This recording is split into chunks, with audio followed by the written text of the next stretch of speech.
The deepest proof of love in marriage is what we do when the person we love has nothing left to give. I mean, can you still love them when they are no longer able to give you what they used to give you? You see, the real test of marriage isn't necessarily how you love someone or how you love your spouse when they are thriving, when they are energetic, they're attractive, they're earning, they're cooking, they're providing, they're doing all of those things for you, even achieving and confident, giving you their best. Now, what happens when life just takes some of this away? And I don't mean they are being intentionally wicked towards you. It's just life that happen. When the person that used to provide for you, suddenly can't, when they stop being active, they become weak, they stop cooking, they can't even do what they used to do before.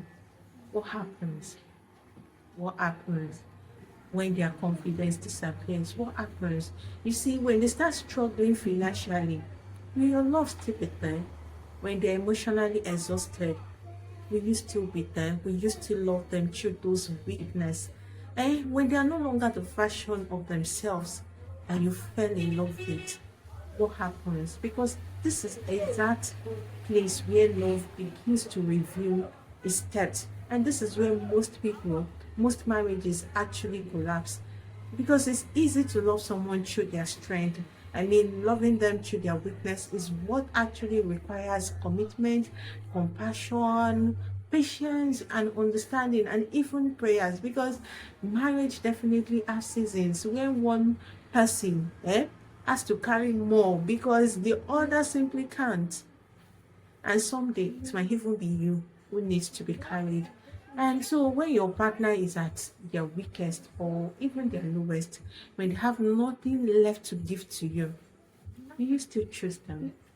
Or do you still choose them? And perhaps maybe during the premarital counseling, one of the questions that we need to ask each other is not like, will you make me happy? It's when life becomes difficult and you're no longer at your best, will I still choose you? And will you still choose me? Please ponder on this and be intentional about how you treat your spouse, because treating them well during their weakest actually makes more sense to them.